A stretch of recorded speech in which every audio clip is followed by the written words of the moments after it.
Bob here, Chopper Bob Customs, and work continues on the CNC plasma table.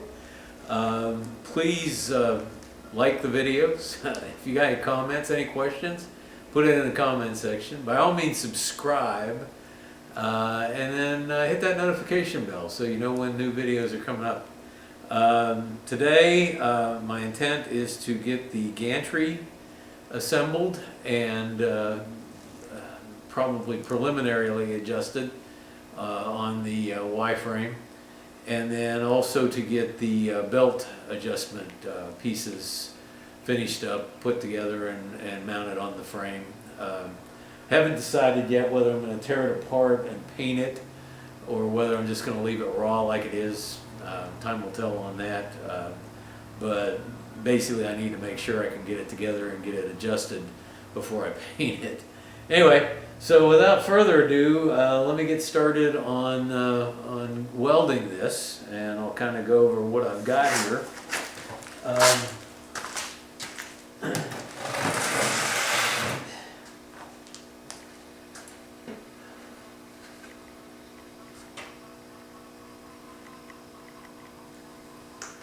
Okay, so the gantry, the X-axis tube mounts on the gantry tube, which has a plate that extends out from it that the X-axis tube bolts to, and it has a gusset that goes in here like this.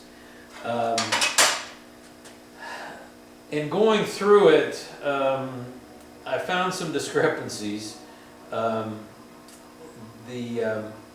Part of it is this is actually about a 1/16 of an inch long, which throws the center line off, and then the center line of the bolt holes needs to be along the center line of this, and it needs to be so many inches away from the back side, and it's got to be so many inches from this end. Well, there's a math error in it, and so when you're going through this, you just have to be real careful to kind of figure out what the goal is and how you need to adjust the way it is assembled. And I think I've done that.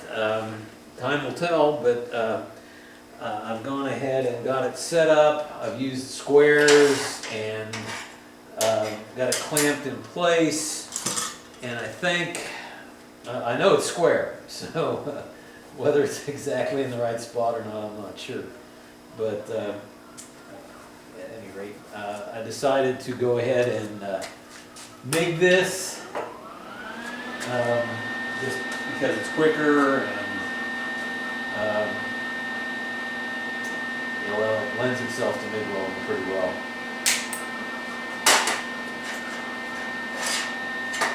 So the first thing I'm going to do is pick a spot and tack the gusset in.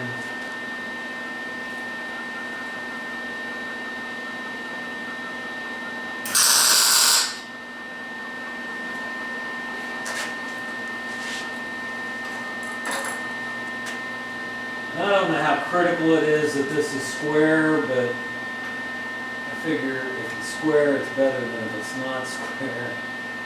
So that's pretty impressive. Did it without trying.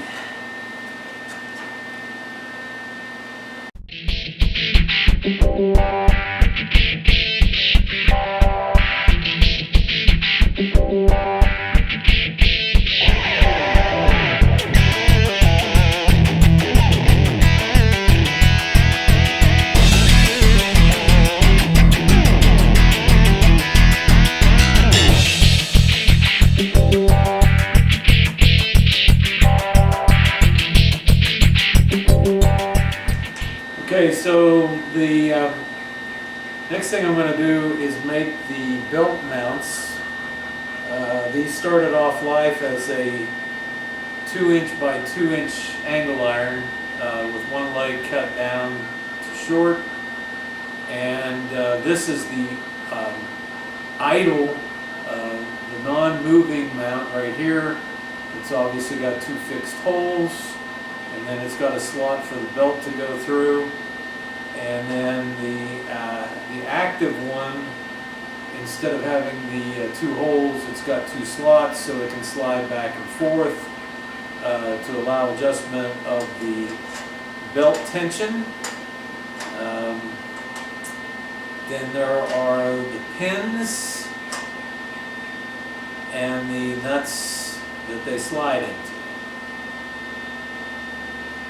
And so the instructions tend to be just a little bit vague. It looks as though you're supposed to weld the pin to the back side of the inside nut. That's what I'm going to do. I figure all this is not really all that critical. If I end up screwing it up, it's pretty cheap to get it again and do it the correct way. But from the drawings and the photographs, that would appear to be the way it's supposed to be assembled. So, let's see if I can do this with gloves on.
Okay, I think with that, the welding's done for today.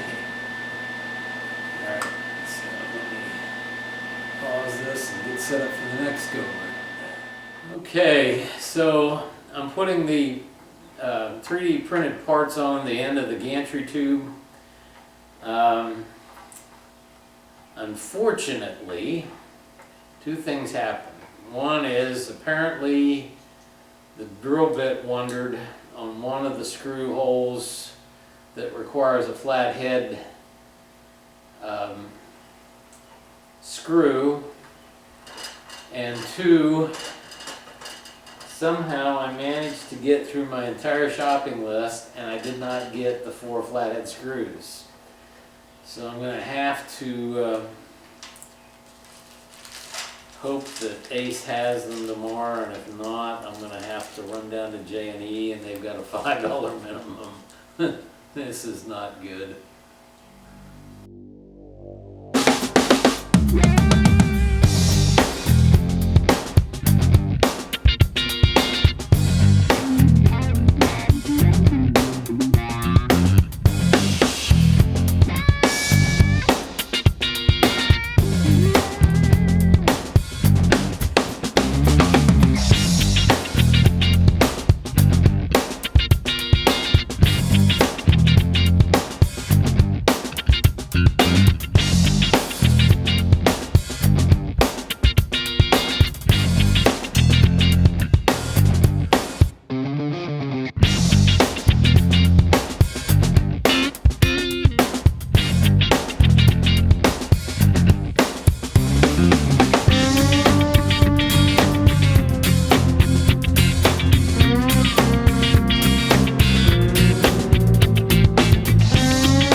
Okay, with that, of course they need to be tightened up, but basically they've all gone in.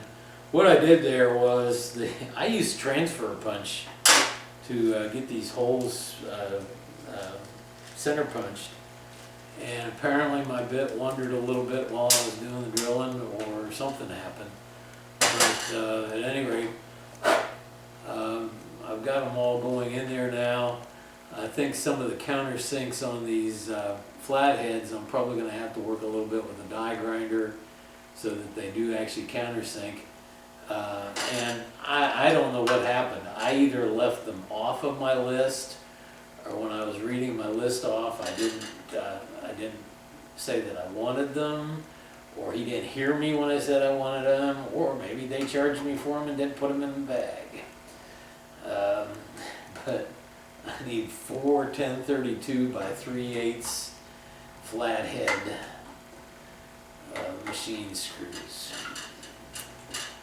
And if I have to drive down to Oklahoma City and have to pay a $5 minimum, they're going to cost me about $5 a screw.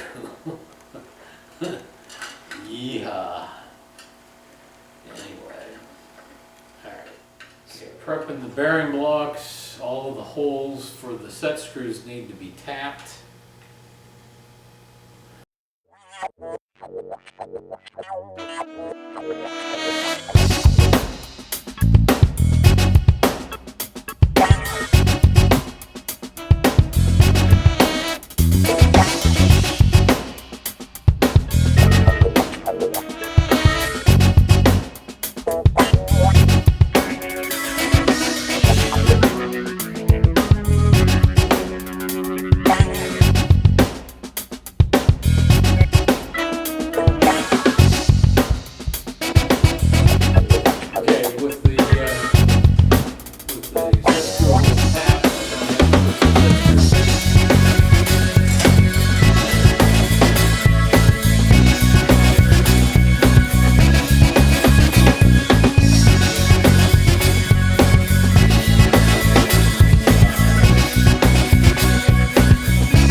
Okay, so slide the shaft in, you put a 3D printed washer on it, put a bearing on it, put a 3D printed washer on it,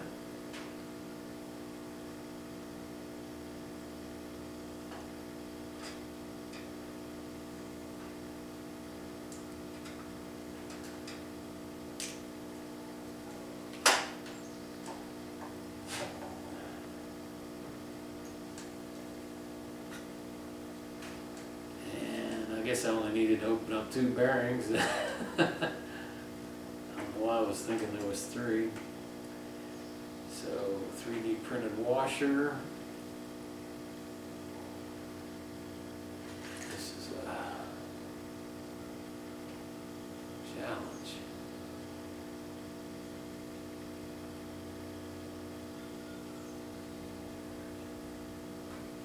Bearing.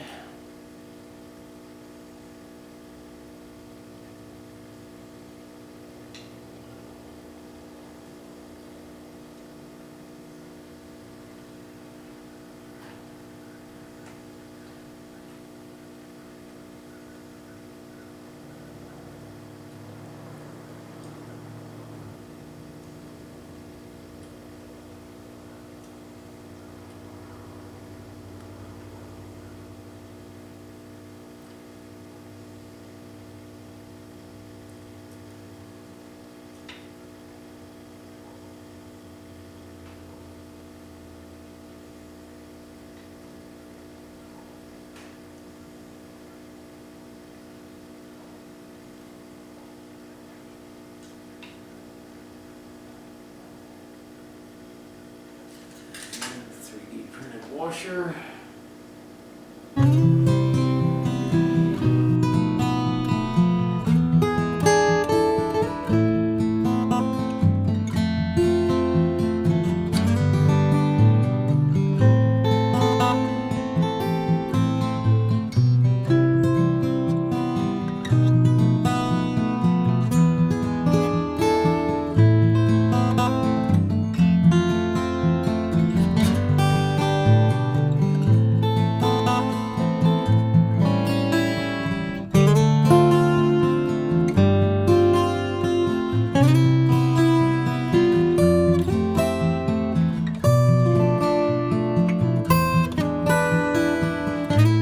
Yesterday, I had to go take down an oak tree, and so I had a couple hours. I did come out here and piddle a little bit without doing any videotaping, but basically it's the same thing that I was doing when I left off, and that was fitting the bearings into the bearing holder. This consists of a pin, a spacer, a 3D printed spacer, a bearing, a 3D printed spacer, a spacer, a bearing, and another 3D printed spacer.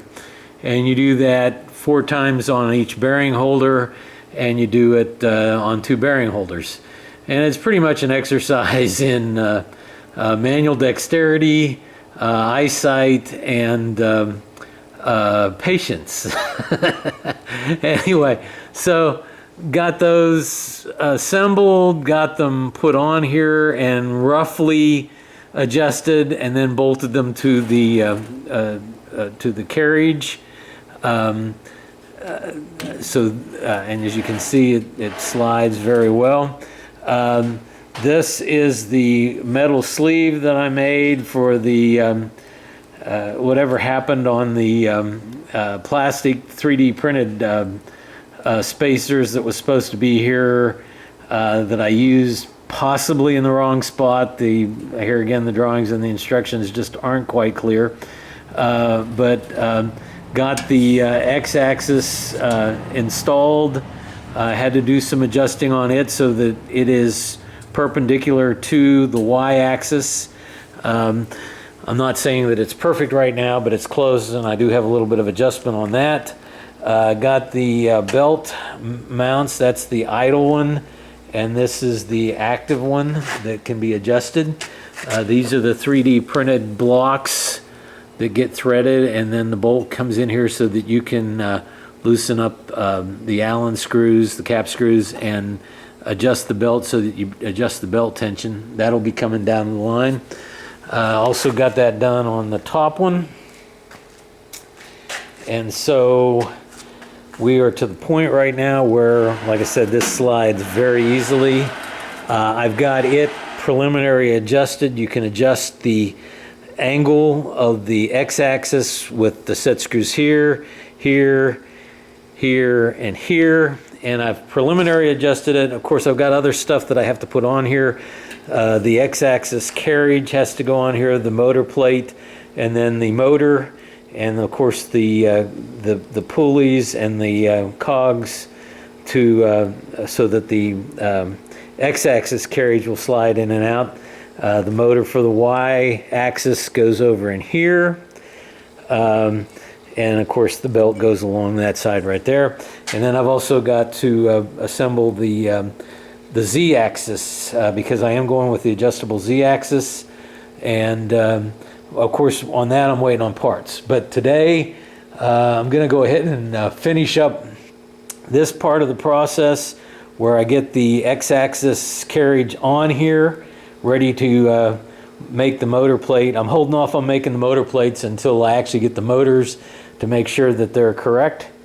And then I'll be moving on to work on something else today, but hopefully when the parts start arriving, I can get back on this and get it finished and functioning. One point, he used a stainless steel drip tray for the water pan. And the way he had sized his machine, JD's Garages, one standard stainless steel one that you can pick up off of Amazon for like 120, 130 bucks fit right on his machine. It won't fit on mine because mine is slightly bigger. I've been going back and forth about what to do with this, and I believe what I'm going to try from the get-go is I've got some 18 gauge carbon steel over there, and somebody said if you use a machining fluid in your water that it will prevent rusting. I'm going to give that a try. It's 18 gauge that I've got on hand, so it's not going to cost me anything, and I can get it broke up and welded together and installed on here. And of course the idea is that I'm not going to leave this set up. I'm going to set it up, cut parts, excuse me, and then drain the water and machining fluid out of it, store that, dry out the pan, and then store all this on a shelf. So we'll see how it goes. That'll be probably 6 months to a year from now. I'll probably know whether or not I'm going to have to do something else about the pan, but hopefully by then I'll have cut a bunch of parts.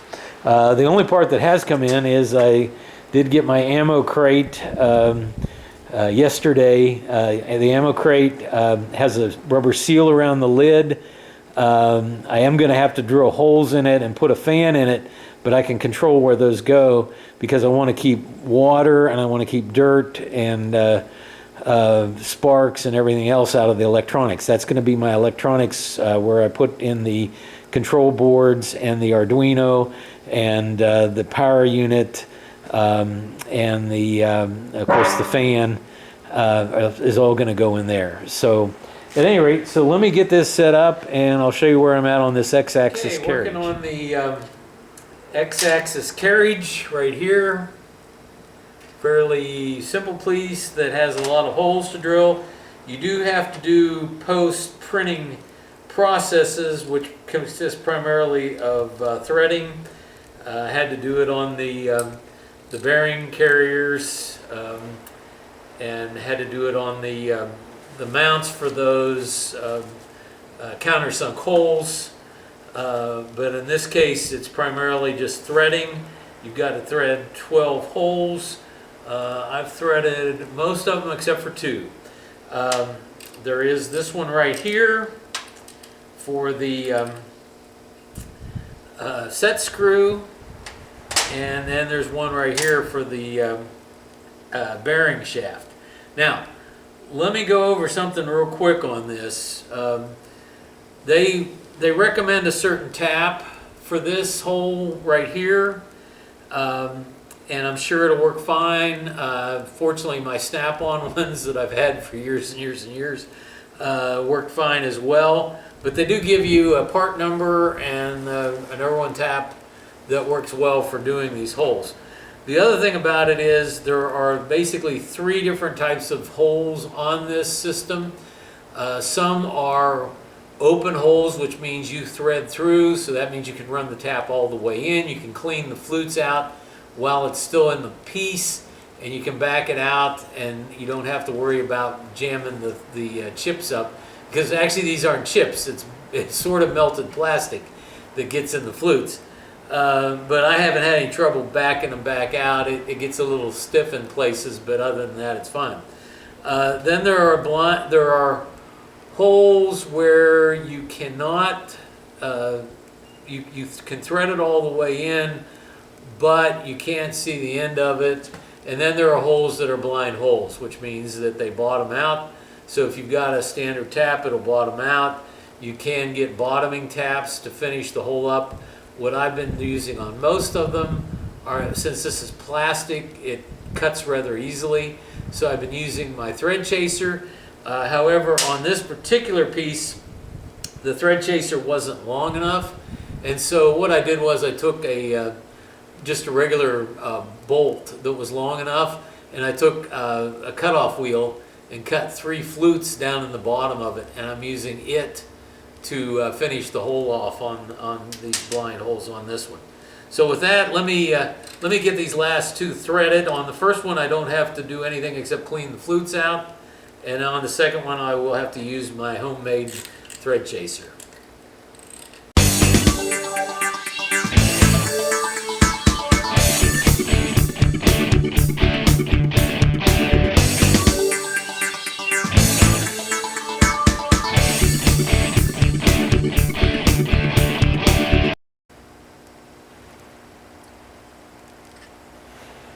Okay, so now this is another place where you need to start making notes while you're reading through the instructions before you actually start the work. I didn't, and basically what the bill of material calls out for are 2-inch long bolts and 1.5-inch long bolts.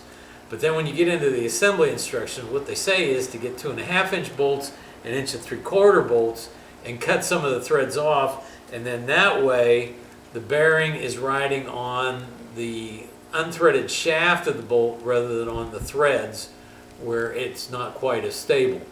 So for right now, I'm going to assemble it with the bolts that I bought off of the bill of material, but probably at lunch I'm going to run up and get regular bolts to replace these. But I kind of want to get in here and make sure that everything is going to fit so that I don't have a problem.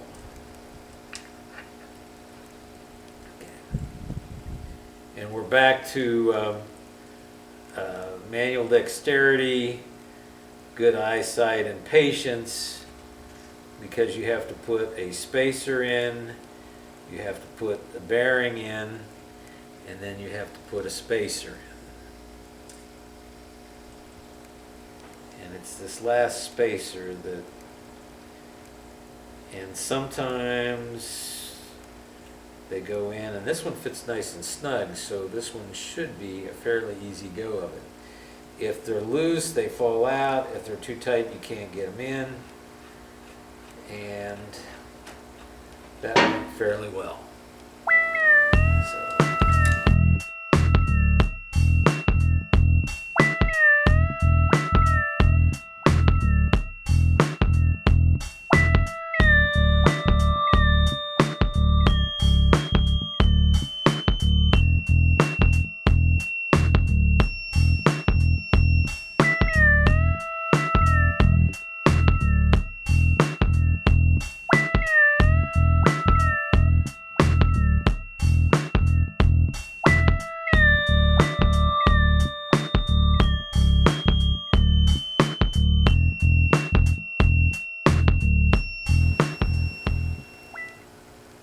Okay, now I'm going to go over to the x-axis, put this on there and put the last 2 bearings in. And then I'm probably going to go ahead and break either before or after lunch, run up and get the longer bolts. And I'm also going to have to take a closer look at the instructions, because I don't know whether you noticed there on that last bolt, I went ahead and pulled out the bolt and pulled one of the one spacer that I put in, because if there's supposed to be spacers on both sides of that bearing, I am 4 spacers short on this. So with that, I'm going to go double check and see where I'm at on this. So let me put you on pause and go over to the machine. The first thing I'm going to do is thread the set screws in, so that I don't have to fiddle with those on the other side. These are what adjust the location. By adjusting those set screws, you can make sure that this is level and plumb. So we'll go back and we'll put a bearing on the bolt, spacer on the bolt, standoff on the bolt, slide it through, put a washer on it, and for now a regular nut.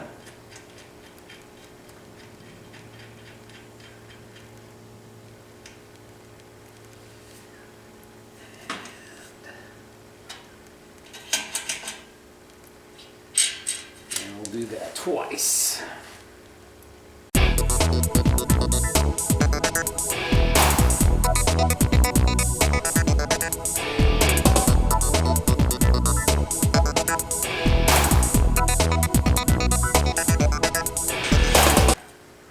Okay, and for now I've just adjusted it so that I've taken the slop out of it. I haven't done anything to make sure that it's plumb and level, but this is where the Z-axis adjustment will bolt on, that then the torch head will bolt to, and of course then the motor for this will set out here and work the tooth belt that goes across here, pulling it in and out. And so we've got our 2 axes of cutting, the X and the Y, and now we're just waiting on parts. So this seems like a good place to end this video. Since I'm waiting on parts, it might be several days or maybe even a week or 2 before I get back on this. But at any rate, if you got any questions, comments, please leave them in the comments section. I'd appreciate it if you'd like the video, like my other videos. Go check and see what else I've got out there at Chopper Bob Customs. Subscribe. I'm looking for people to subscribe and hit that notification bell. So subscribe, comment, like, notification. And thank you all for watching. Here again, if you got any questions, I try and get back to folks as quick as I can on the comments, if they warrant my getting back to them about. And then we'll pick up with this when the motors and the belts and everything else get here. So for now, Chopper Bob out.